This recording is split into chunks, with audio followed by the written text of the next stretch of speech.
The teaching style of Ted was, for me personally, was amazing. I learned a lot. The way that he is open to questions, how he engaged with the actual students during the boot camp. He fostered the communication between every one of us, and also is also open to discussions all the time. All the time. I like that very much because you learn from other guys what they are doing, and I really enjoy that one. And the particular style of Ted amazed me because he's so clear.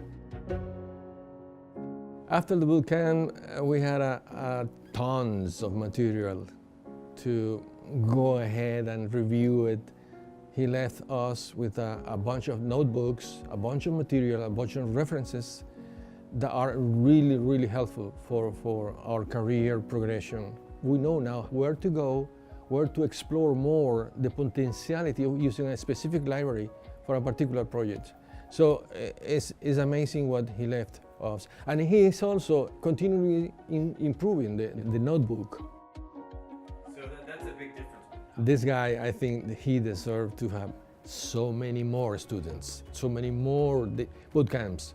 I will refer this boot camp to everybody in my team, but also people that I know that are on the data science or starting a data science career.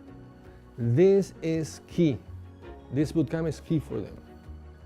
I 100% recommend it.